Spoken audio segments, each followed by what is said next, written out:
आइए मित्रों, अब हम चर्चा करते हैं क्या आवश्यकता है कि धर्म को राज्य से यानी कि देश से अलग रखा जाए। अब धर्म को देश से अलग रखने का अभिप्राय यहां है कि क्यों देश किसी भी धर्म को अपना राष्ट्रीय धर्म घोषित नहीं करे जैसा कि भारत ने किया।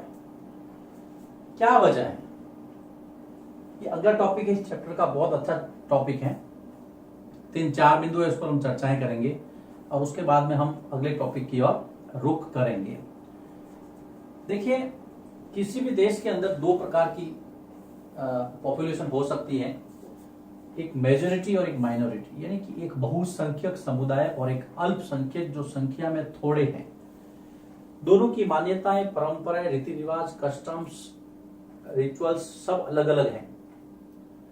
ऐसे में हो सकता है यदि स्टेट यानी कि राज्य यानी कि कंट्री किसी एक धर्म को अपना राष्ट्रीय धर्म घोषित कर दे तो जो माइनॉरिटी में लोग हैं वो अपने आप को असुरक्षित महसूस करें। जो बहुमत वाले हैं वो अपनी विचारधारा माइनॉरिटी पर थोपने का प्रयास करे और इस प्रकार से जो परिस्थिति उपजे उसको निरंकुशता का नाम दिया जाता है। ऐसा नहीं होना चाहिए। इस वजह से तो पहला कि बहुसंख्यकों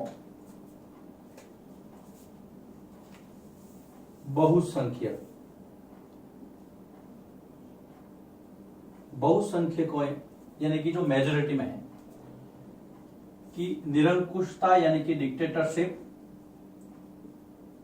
बहुसंख्यकों की निरंकुशता से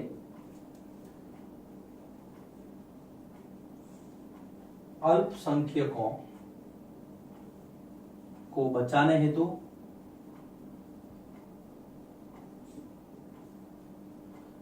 धर्म को राज्य यानी कि स्टेट से पृथक यानी कि अलग रखा जाना चाहिए। सबसे पहली डिमांड तो ये।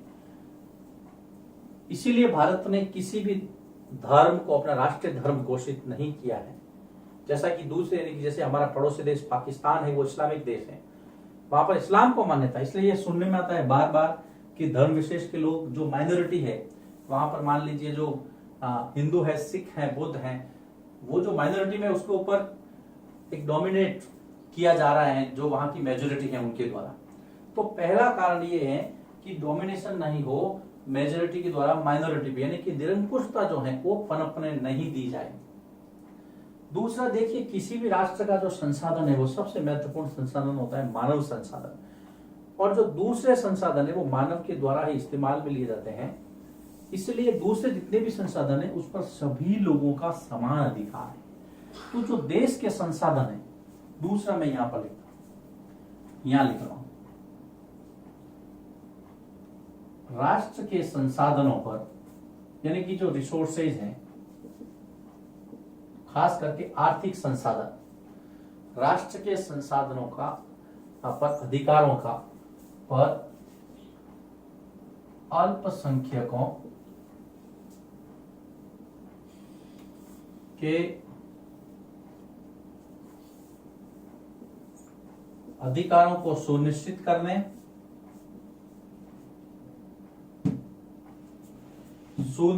करने के साथ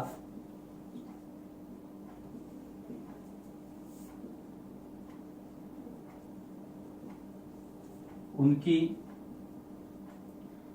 सुरक्षा की गारंटी देने हेतु यह जरूरी है कि सभी धर्मों को समान भाव से देखा जाए। यहां पर भी बात माइनॉरिटी की हो रही है, यानी कि जो रिसोर्सेज है देश के उन पर उनका उतना ही अधिकार है जितना कि दूसरे समुदायों का। इस स्थिति से बचने के लिए भी धर्म से राज्य को सेपरेट यानी कि पृथक करना जरूरी है। तीसरा जो मुद्दा है इसके अंदर कि लोगों के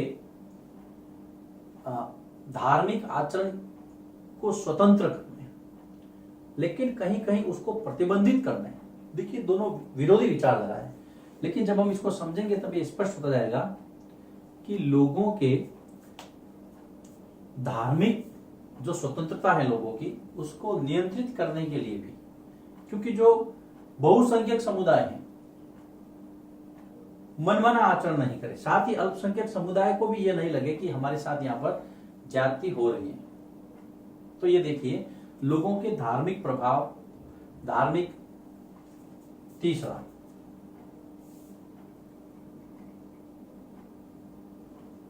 लोगों को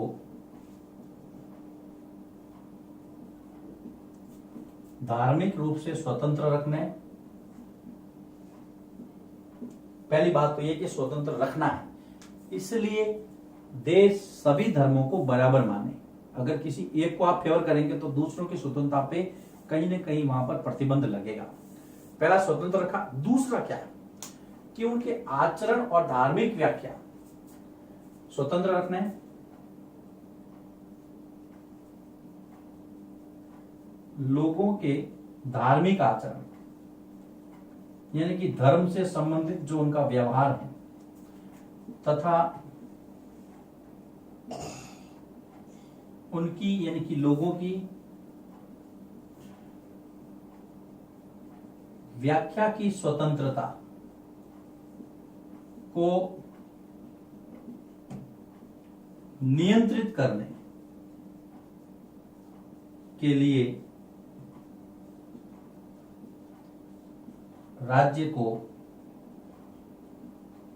धर्म से पृथक यानी कि अलग होना चाहिए। अब देखिए इसको थोड़ा हम क्लियर करते हैं। धार्मिक आचरण यानी कि लोग जो धार्मिक व्यवहार करते हैं, व्याख्या की स्वतंत्र यानी कि हर व्यक्ति अपने अपने धर्म की अलग अलग व्याख्या कर सकता है।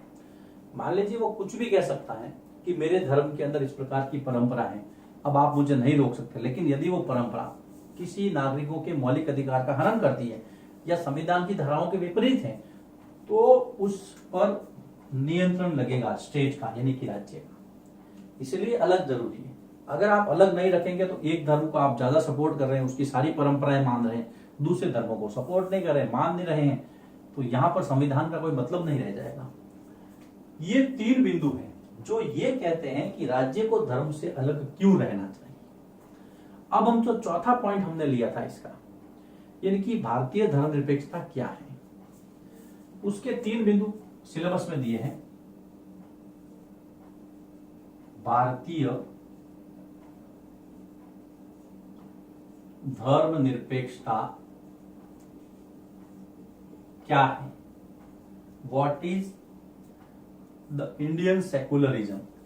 अब भारतीय धर्मनिरपेक्षता तो वही है जो भारत का संविधान कहता है, संविधान की धारा मैंने आपको बता दी। फिर भी यहां पर 3 बिंदु दिए गए हैं जिसको यहां पर समझना है। सबसे पहला, कोई भी एक धार्मिक समुदाय दूसरे धार्मिक समुदाय को न दबाए। सबसे पहली शर्त, भारत के अंदर धर्मनिरपेक्षता क्या है, तो पहला पॉइंट, कोई भी एक धार्मिक समुदाय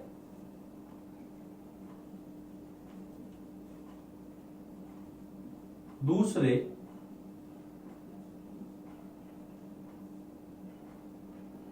धार्मिक समुदाय को न दबाएं। इसमें ज्यादा समझाने की बात नहीं मेरे हिसाब से। मान लीजिए कोई ए धर्म को मानने वाला है तो वो बी धर्म के लोगों को नहीं दबाएं, चाहे उनकी संख्या कम हो ज्यादा हो कुछ भी हो। भारत की धर्मनिरपेक्षता ये कहती है आप अपने धर्म के लिए स्वतंत्र हैं, वैसे ही वो दूसरे भी अपने धर्म के लिए स्वतंत्र है। यानी कि जो आपका अधिकार है वो पड़ोसी का कर्तव्य है और जो पड़ोसी का अधिकार है वो आपका कर्तव्य है। दूसरा, अपने धर्म के लोगों को भी आपको नहीं दबाना है, दूसरों को नहीं। यानी कि एक ही धर्म के अनुयायी या एक ही धर्म के सदस्य अपने ही धर्म के लोगों को ना दबाएं। एक धर्म को मानने वाले